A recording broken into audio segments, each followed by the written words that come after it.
अब्बास अंसारी की गिरफ्तारी से जुड़ी बड़ी खबर इस वक्त हम आपको दे रहे हैं। प्रयागराज से है। अब्बास को लखनऊ कोर्ट में पेश करेगी ईडी की टीम। लखनऊ की पीएमएलए स्पेशल कोर्ट में अब्बास अंसारी की पेशी होगी। सड़क मार्ग से प्रयागराज से लखनऊ ले जाया जाएगा। रास्ते में सुरक्षा के लिए फुल प्रूफ प्लान तैयार किया गया है। ग्रीन कॉरिडोर ट्रैफिक के जरिए लखनऊ ले जाने की तैयारी है। कोर्ट में पेश करने से पहले लखनऊ ईडी दफ्तर ला सकते हैं और सुरक्षा इंतजामों के बीच 11 बजे प्रयागराज से लखनऊ ले जाएगी टीम। मनी लॉन्ड्रिंग केस में अब्बास अंसारी की गिरफ्तारी हुई है। कल सुबह 11 बजे से ही प्रयागराज के ईडी दफ्तर में है अब्बास अंसारी। अब्बास के रिमांड से जुड़े कागजात वहां पर तैयार किए जा रहे हैं। सड़क मार्ग से प्रयागराज से लखनऊ ले जाया जाएगा अब्बास अंसारी को और रास्ते में सुरक्षा के लिए फुल प्रूफ प्लान तैयार। कल सुबह 11 बजे से ही प्रयागराज के ईडी दफ्तर में है अब्बास अंसारी और मनी लॉन्ड्रिंग केस में अब्बास अंसारी की गिरफ्तारी हुई है। सुबह 11 बजे प्रयागराज से लखनऊ ले जाएगी टीम ईडी की और लखनऊ में पीएमएलए कोर्ट में पेशी करने से पहले लखनऊ के ईडी दफ्तर भी ला सकती है अब्बास अंसारी को ईडी की टीम। ये बड़ी अपडेट। अब्बास अंसारी को सुबह 11 बजे प्रयागराज से लखनऊ ले जाया जाएगा। वहां पर लखनऊ में पीएमएलए कोर्ट में पेश किया जाना है अब्बास अंसारी को, लेकिन उससे पहले लखनऊ के ईडी दफ्तर में भी रखा जा सकता है थोड़ी देर अब्बास अंसारी को। पीएमएलए स्पेशल कोर्ट में आज पेशी होगी। कल सुबह 11 बजे से प्रयागराज के ईडी दफ्तर में लगातार पूछताछ की जा रही थी अब्बास अंसारी से और उसके बाद कल रात को गिरफ्तार कर लिया गया। ग्रीन कॉरिडोर ट्रैफिक के नियमों के साथ सुरक्षा इंतजामों के बीच 11 बजे प्रयागराज से लखनऊ ले जाया जाएगा। मनी लॉन्ड्रिंग केस में अब्बास अंसारी की गिरफ्तारी हुई है। सुबह 11 बजे ले जाया जाएगा, ऐसी जानकारी हमारे पास। और कल सुबह 11 बजे से ही प्रयागराज के ईडी दफ्तर में है अब्बास। रिमांड से जुड़े तमाम कागजात भी तैयार किए जा रहे हैं अब्बास अंसारी के। ये बड़ी अपडेट। तो अब्बास अंसारी अब ईडी की गिरफ्त में। लखनऊ की पीएमएलए स्पेशल कोर्ट में आज पेशी होगी अब्बास अंसारी की। रास्ते में सुरक्षा के लिए फुल प्रूफ प्लान तैयार। ग्रीन कॉरिडोर ट्रैफिक के जरिए लखनऊ ले जाने की तैयारी है। सुरक्षा इंतजामों के बीच और फुल प्रूफ इंतजामों के बीच अब्बास अंसारी को लखनऊ ले जाया जाएगा। सुबह 11 बजे लेकर रवाना होगी ईडी की टीम और हमने आपको बताया कि ग्रीन कॉरिडोर ट्रैफिक इंतजामों के बीच ले जाया जाएगा। वहां लखनऊ के ईडी दफ्तर में रखा जाएगा और उसके बाद कोर्ट में पेश किया जाएगा। सीधा आपको अब प्रयागराज ही लिए चलते हैं और जो पूछताछ हुई है और इस वक्त जो हो रहा है प्रयागराज में वो सब बताने के लिए मोहम्मद मोइन इस वक्त हमारे साथ जुड़े हुए हैं प्रयागराज से। बताइए मोइन, सबसे ताजा अपडेट और सबसे ताजा जानकारी और सबसे ताजा तस्वीर इस वक्त क्या है आपके पास?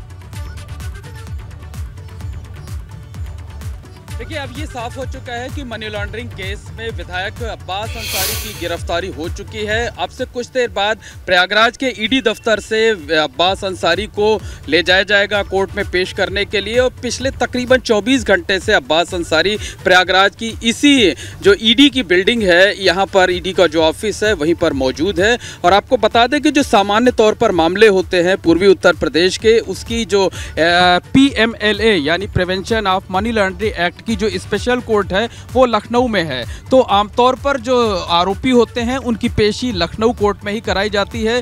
तो संभावना इसी बात की है कि अब्बास अंसारी की पेशी लखनऊ कोर्ट में कराई जाएगी। लेकिन चूंकि अब्बास अंसारी विधायक है, विधायक होने के नाते अलग अलग ज़िलों में जो है वो स्पेशल एमपीएमएलए कोर्ट बनी हुई है और प्रयागराज में भी स्पेशल एमपीएमएलए कोर्ट है। इसलिए संभावना इस बात की भी है कि प्रयागराज में भी अब्बास अंसारी की पेशी कराई जा सकती है। बहरहाल पेशी कहां होगी, लखनऊ में या प्रयागराज में, इस पर अभी सस्पेंस बरकरार है। इस पर तस्वीर साफ नहीं है। लेकिन जिस जगह पर अब्बास अंसारी को रखा गया है प्रयागराज के ईडी दफ्तर में, वहां की तस्वीर हम आपको दिखा देना चाहते हैं। पूरा जो दफ्तर है वो छावनी में तब्दील है। पुलिस के साथ साथ पीएसी की तैनाती की गई है और जो पुलिस के लोग हैं वो लगातार आपको मुस्तैद नजर आ रहे होंगे। और पीछे की तरफ की हम तस्वीरें आपको दिखा देना चाहते हैं कि वज्र वाहन आ चुका है और ये पुलिस की गाड़ियां हैं और ठीक सामने की तरफ जो आप देख रहे हैं, जहां पर ये गली खत्म होती है, वहां पर जो पुलिस का वज्र वाहन है वो आ चुका है। तो अब्बास अंसारी को इसी वज्र वाहन में बिठा करके ले जाया जाएगा कोर्ट।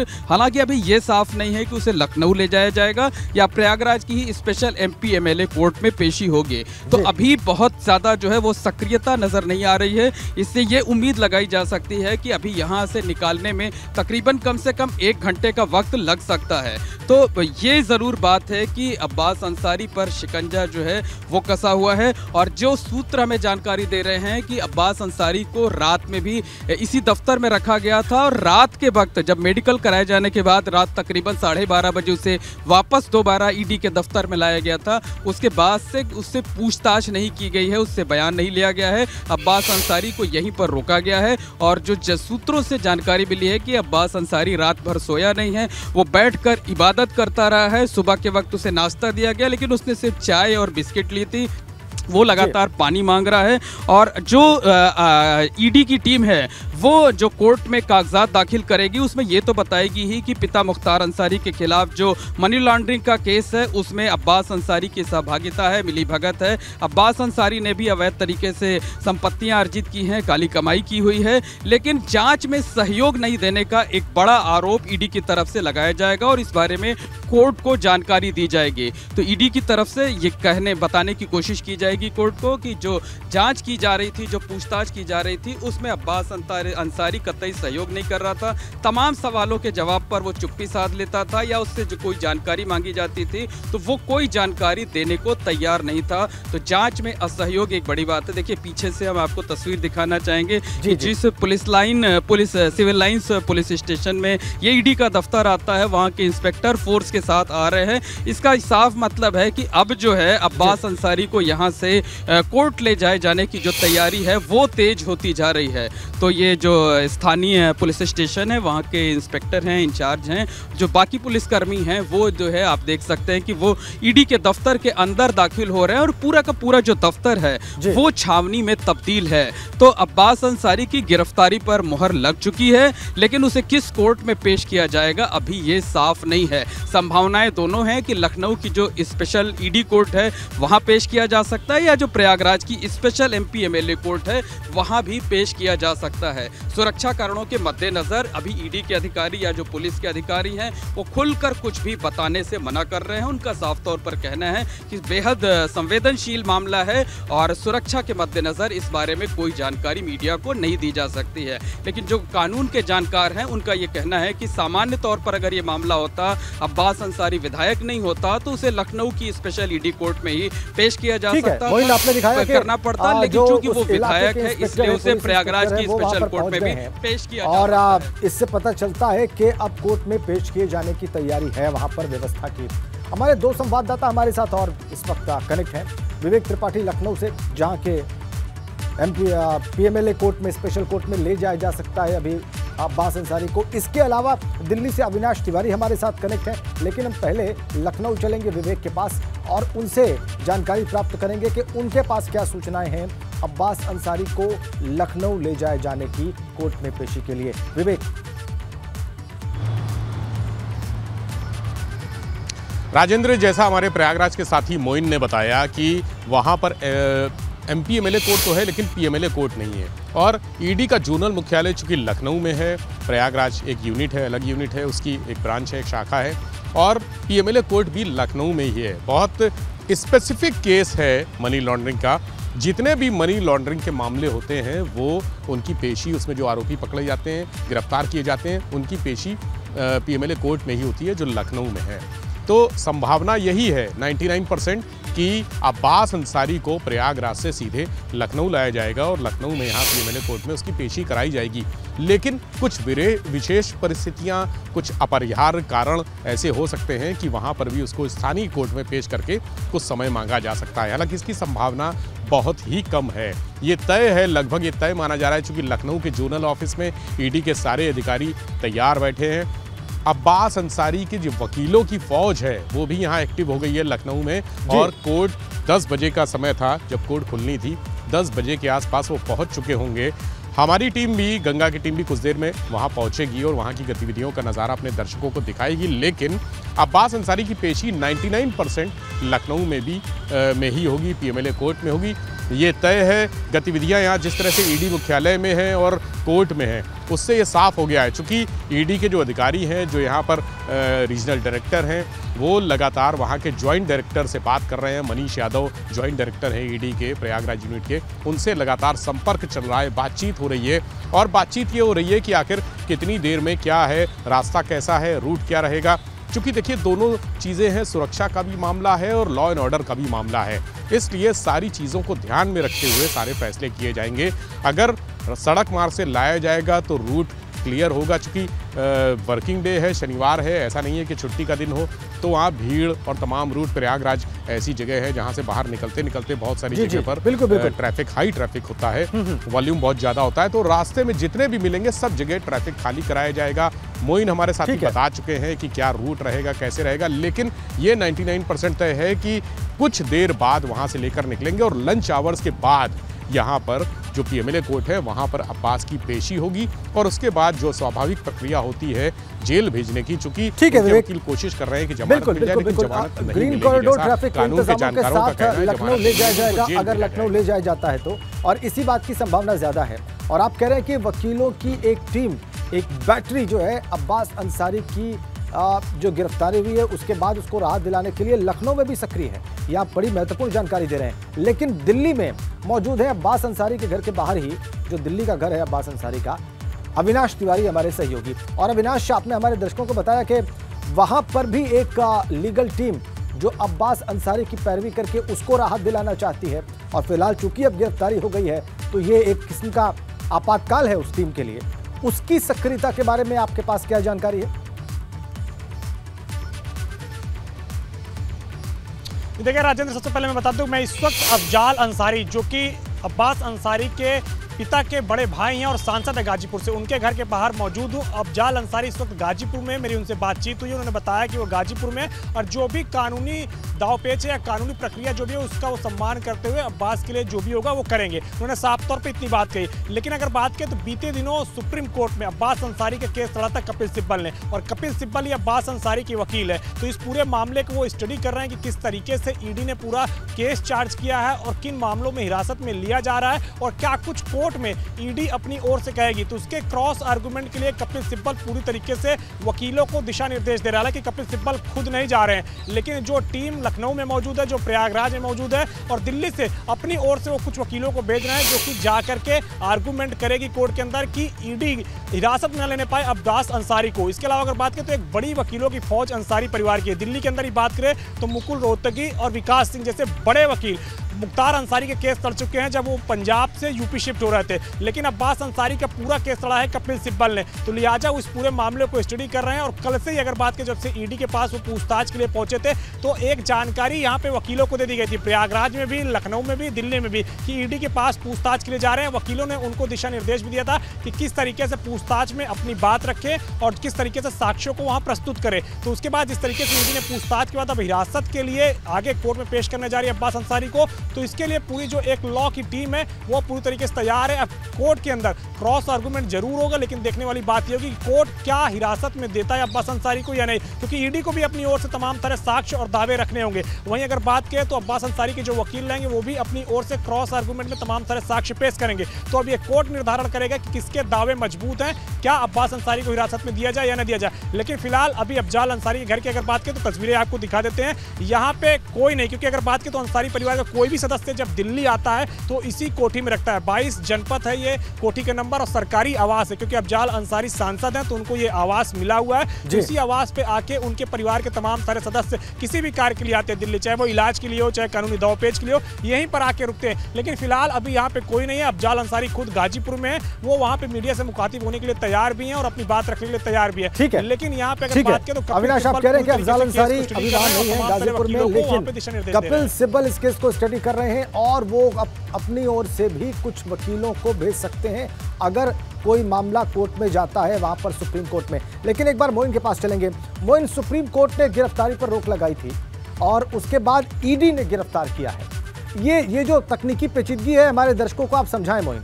सुप्रीम कोर्ट ने किस प्रकार की गिरफ्तारी पर रोक लगाई थी और ईडी ने जो गिरफ्तारी की है ये कब का मामला है और कैसे गिरफ्तारी हुई? देखिए राजेंद्र जी, बहुत सारे दर्शकों के मन में इसी तरीके के सवाल आ रहे होंगे कि जब सुप्रीम कोर्ट ने अब्बास अंसारी की गिरफ्तारी पर 4 अगले आदेश तक के लिए रोक लगाई है तो फिर ईडी गिरफ्तारी क्यों कर रही है। दरअसल वो दूसरा मामला था, आपराधिक मामला था, आर्म्स एक्ट से जुड़ा हुआ मामला था जिसमें सुप्रीम कोर्ट से अब्बास अंसारी को राहत मिली थी। लेकिन ये मनी लॉन्ड्रिंग का केस है। मनी लॉन्ड्रिंग का केस अब्बास अंसारी के पिता मुख्तार अंसारी के खिलाफ ईडी ने पिछले साल मार्च महीने में दर्ज किया था। मार्च महीने में केस दर्ज करने के बाद ईडी ने अपनी पड़ताल शुरू की थी और जब मुख्तार अंसारी को पंजाब की रोपड़ जेल से यूपी की बांदा जेल में शिफ्ट किया गया था पिछले साल अप्रैल महीने में, उसके बाद नवंबर महीने में ईडी की टीम बांदा जेल पहुंची थी। वहां मुख्तार अंसारी से लंबी पूछताछ की गई थी और मुख्तार अंसारी का बयान दर्ज करने के बाद ही परिवार के जो दूसरे सदस्य थे, चाहे वो अफजाल अंसारी हो, चाहे मुख्तार अंसारी के भाई सांसद अफजाल अंसारी हो, उनकी पत्नी अफसा अंसारी हो, चाहे दूसरे लोग हों, उन सबको भी ईडी जांच के दायरे में लेकर के आई थी। तो अब्बास अंसारी से पहले भी पूछताछ की गई थी, 20 मई को पूछताछ की गई थी, अफजाल अंसारी से पूछताछ की गई थी, शुएब अंसारी से, उमर अंसारी से पूछताछ की गई थी, सिबगतुल्लाह अंसारी से पूछताछ की गई थी और ज्यादातर लोगों के बयान मई महीने में ही दर्ज कर लिए गए थे। तो इस पूरे मामले में अब्बास अंसारी को एक बार फिर से ईडी ने समन भेजा था, पूछताछ के लिए बुलाया था। लेकिन जो दूसरा क्रिमिनल केस था उस मामले में अब्बास अंसारी फरार चल रहा था, भगोड़ा घोषित किया गया था। इस वजह से ईडी की इस दफ्तर में अब्बास अंसारी पेश नहीं हुआ था, जिसके बाद ईडी की टीम जो है उसने अब्बास अंसारी और उसकी मां अफसा अंसारी के खिलाफ लुकआउट का नोटिस जारी किया था। और जब सुप्रीम कोर्ट से राहत मिली तब अब्बास अंसारी यहां पर कल सुबह 11 बजे अपना बयान दर्ज कराने के लिए पहुंचा। दोपहर 2 बजे से अब्बास अंसारी से पूछताछ शुरू हुई, तकरीबन 9 घंटे तक पूछताछ हुई। रात को 11 बजे ईडी की टीम पुलिस कस्टडी में अब्बास अंसारी को प्रयागराज के सरकारी अस्पताल में ले गई, वहां उसका मेडिकल चेकअप कराया गया और तकरीबन 1.5 घंटे के बाद ईडी की टीम यहां पर अब्बास अंसारी को लेकर दोबारा वापस लौटी। तो अब्बास अंसारी तकरीबन 24 घंटे का वक्त हो चुका है प्रयागराज की इसी ईडी दफ्तर में मौजूद है और जो पूरा ईडी का दफ्तर है वो छावनी में तब्दील है। पुलिस के साथ साथ पीएसी की तैनाती की गई है और आपको दिखाना चाहेंगे कि पीछे पुलिस की कई गाड़ियां मौजूद हैं और बाहर की तरफ एक वज्र वाहन भी मौजूद है। अब से कुछ देर बाद जब अब्बास अंसारी को यहां से कोर्ट में पेश करने के लिए ले जाया जाएगा, चाहे वो प्रयागराज की कोर्ट हो चाहे लखनऊ की कोर्ट हो, तो वज्र वाहन में बिठाकर ले जाया जाएगा। या हो सकता है कि ये दिखाने के लिए हो कुछ सुरक्षा के मद्देनजर अंतिम समय में कुछ फेरबदल भी किया जा सकता है। तो आप देख सकते हैं तस्वीरों के जरिए कि जो पूरा ईडी का दफ्तर है वो छावनी में तब्दील है और निश्चित तौर पर इतना ही नहीं, ये भी कहा जा सकता है कि जो मनी बिल्कुल बिल्कुल बिल्कुल मोइन, तस्वीर बिल्कुल सारी कहानी कह रही है ईडी के इस दफ्तर की। और जो आपने बताया वो जानकारी हमारे दर्शकों के लिए बहुत महत्वपूर्ण होगी इस बात को समझने में कि ये गिरफ्तारी क्यों हुई है, इस गिरफ्तारी को करने के पीछे ईडी के पास क्या कारण थे और सुप्रीम कोर्ट ने जिस गिरफ्तारी पर रोक लगाई थी वो क्या मामला था। आप तीनों का बहुत बहुत धन्यवाद, मोइन, विवेक और अविनाश, इन तमाम अपडेट्स के लिए। और इस खबर पर लगातार हम नजर बनाए रहेंगे। एक बड़ी खबर दिल्ली से इस वक्त हमारे पास है। मैनपुरी लोकसभा सीट पर उपचुनाव की घोषणा हो गई है। जी, रामपुर विधानसभा सीट जो कि आजम खान की सदस्यता रद्द होने के बाद रिक्त थी, वहां भी उपचुनाव की घोषणा हो गई है। 5 दिसंबर को वोटिंग होगी और 8 दिसंबर को वोटों की गिनती होगी। मुलायम सिंह यादव के निधन के बाद मैनपुरी सीट खाली हुई और आजम खान की सदस्यता रद्द हो जाने के बाद 3 साल की जो सजा हुई एमपी एमएलए कोर्ट से, उसके बाद रामपुर की सीट भी खाली हो गई और अब भारत निर्वाचन आयोग ने दोनों पर उपचुनाव की तारीखों की घोषणा कर दी है। 5 दिसंबर को वोट, 8 दिसंबर को परिणाम यानी कि मतगणना। सीधा आपको दिल्ली लिए चलते हैं और ज्यादा जानकारी प्राप्त करते हैं भारत निर्वाचन आयोग की इस घोषणा के बारे में अविनाश तिवारी से। बताएं अविनाश।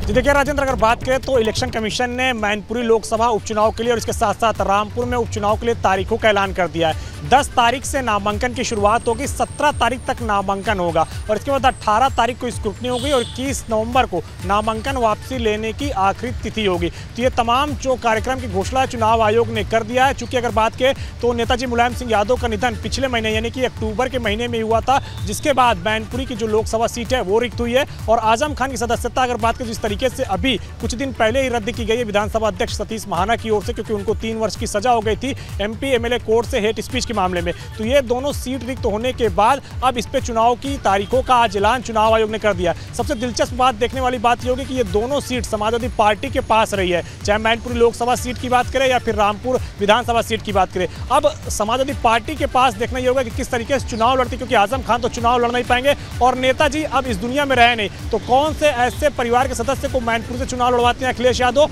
और आजम खान की सीट पर किसको चुनाव लड़ाते हैं, ये सबसे महत्वपूर्ण बात होगी देखने वाली। लेकिन जो हमें सूत्रों के अनुसार जानकारी मिल रही है कि जैसे ही आजम खान की सदस्यता रद्द हुई थी उसके बाद ये तय किया जा रहा था कि उनकी पत्नी को इस सीट से चुनाव लड़ाया जा सकता है। तो देखना ये होगा कि क्या तंजीन फातिमा ही रामपुर से लोकसभा का उपचुनाव लड़ती है और मैनपुरी से कौन चुनाव लड़ता है, ये सबसे महत्वपूर्ण बात होगी। बिल्कुल आपने बिल्कुल ठीक कहा। ये देखना बहुत दिलचस्प कि समाजवादी पार्टी की ये जो दोनों सीटें रही हैं, आजम खान और मुलायम सिंह यादव की, इन दोनों से उम्मीदवार कौन होता है। बहुत धन्यवाद आपका विनाश।